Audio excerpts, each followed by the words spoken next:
Okay, so the rows in step-by-step form. We'll take it slowly and we'll explain what we're doing as we're going through it. So again, start with a circle. This is going to define the overall size of our rows. In the middle of this, we'll draw an oval shaped, maybe more egg shaped. We're going to put a couple of curves over it. So a little S, gentle, very, very gentle S, 1 and then 2. So this is going to start showing us the interest where the petals are folding down over themselves as the rose is unfurling for the central part. For the outside part, we'll want some ovals for the outside petals. Pick any number you want. I'm going to go with 5 for this one. 1, 2, 3, 4, 5. For these little S curves we very gently drew in here. We're going to add some detail. So we'll start with a little semicircle under the middle of them, and then we'll join the semicircle to the end with a gentle S curve. So when we're drawing these curves, we can think about the motion in our hand and then do it. And then with this one, this is kind of tucked behind here, so it maybe starts somewhere around here and joins in. And then this one around like that. For the top part, this is where the innermost petals live and they're still folded around themselves. Think a piece of paper that you folded up. So we're going to draw that. So we'll start with a C up here, and then we'll link that to another C down here, or effectively almost a letter P. And then to give it that appearance of a almost 3D object that's wrapped around itself, we can join that one down to there and that one down to there. So it now looks like it's almost wrapping around on itself. And then here, this petal is going to be inside of this petal, so it will be slightly wider. And then this one again will be slightly wider than this side.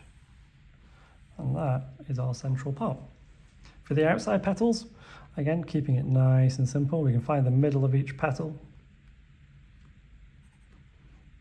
And then we're simply going to link the outside to the inside with a letter S curve. So we'll go in and then out, forming this nice snaking S. In and out. And then on the same side, I'm going to go in and out, forming that same shape. So in and out. Roses aren't perfect, so if your line is slightly different to the other side, it just means the leaf is more interesting. So doing it again on this one, there's my letter S on that side, and then on this side, we'll run and get our hand used to the motion we're about to make, like that. Here, same again, so in and out, and then running a hand along the paper to get the motion happy with.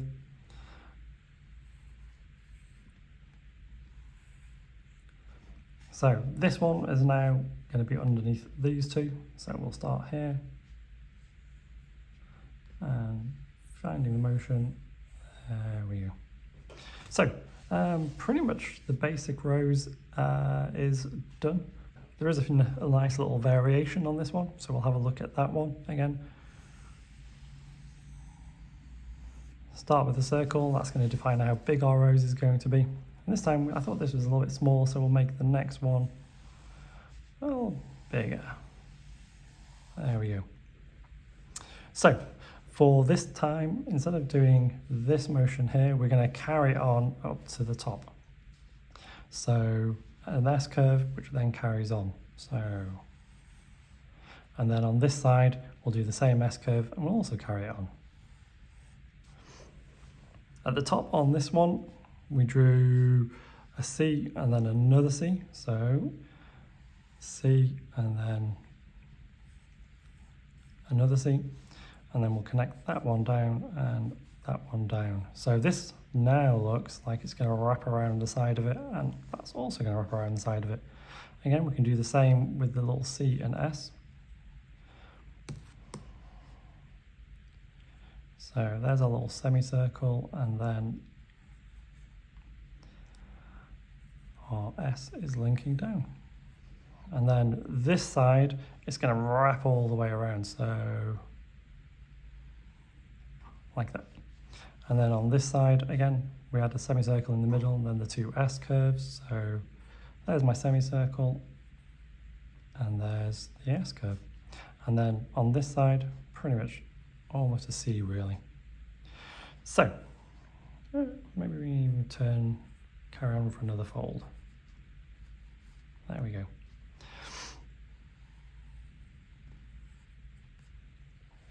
So this is the innermost petal.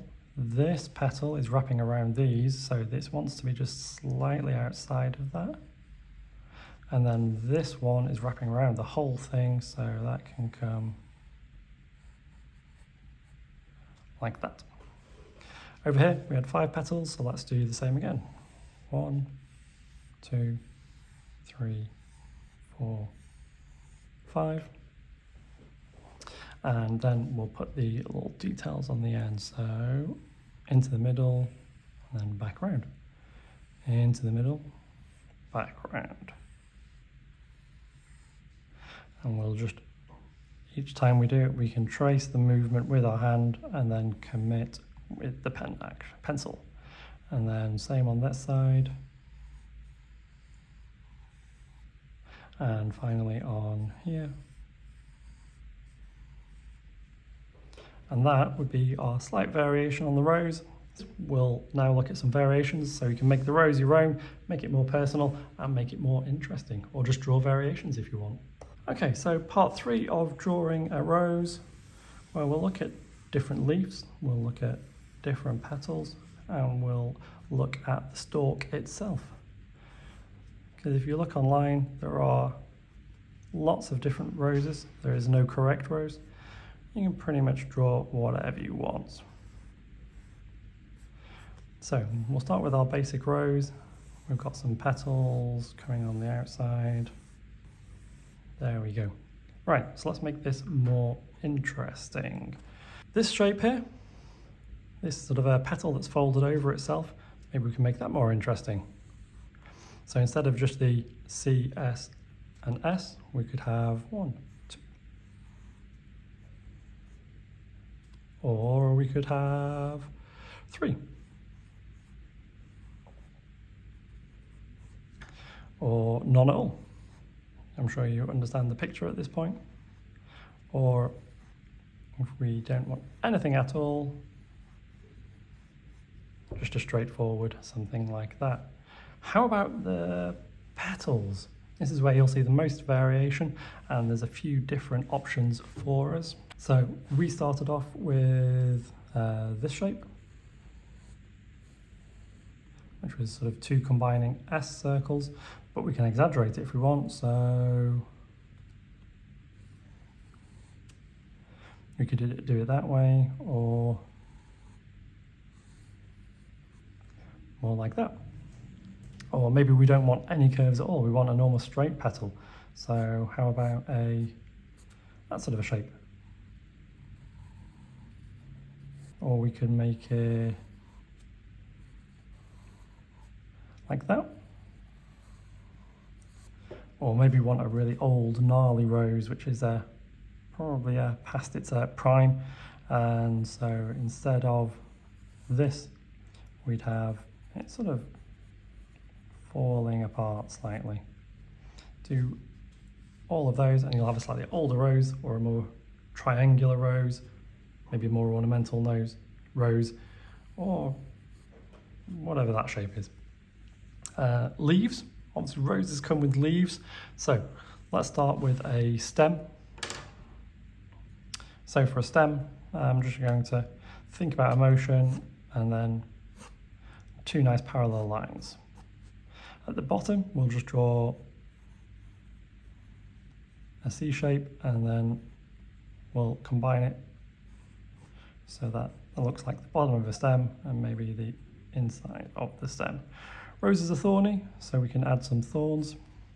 With the thorns,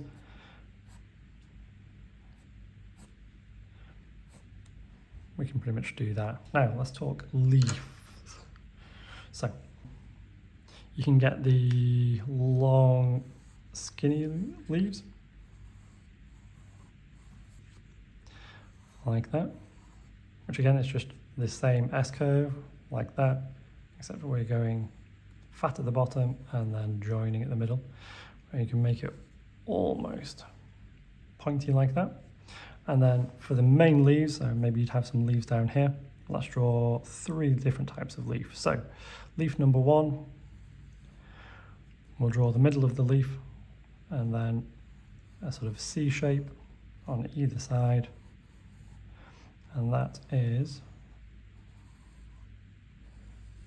a basic leaf. You can put some veins on the leaf if you want, and that'll give us leaf number 1. Leaf number 2, and we'll draw 2 slightly parallel lines so it gets to a point, and then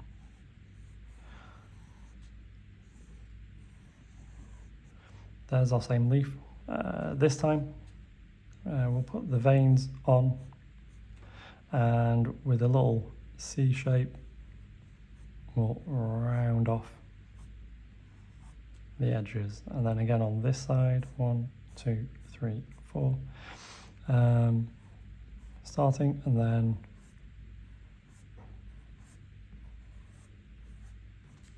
like that.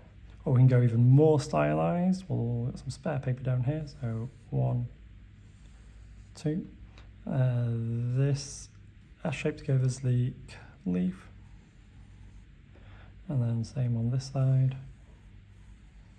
Veins on the leaf, we'll have 3 either side, 1, 2, 3. And then this is where it's going to get interesting. So we'll take the veins slightly outside of the leaf shape, and then we'll make this bit pointy, this bit pointy. This has come out slightly out, so we're now going to join them so it's not quite, so you've got these little jagged edges. And then on this side, and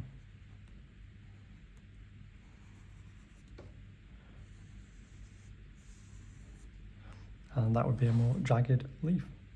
We can draw the basic rows, and then we can decide what type of leaf it wants. We can decide how ornamental these little folds will be on the petals, and then we can decide if we want to have a stalk with it, and we can decide what type of leaf we want. You could have the stalk with some leaves on, or you could just have some leaves coming off the plant, the flower itself. Hope you've enjoyed that. See you all next time.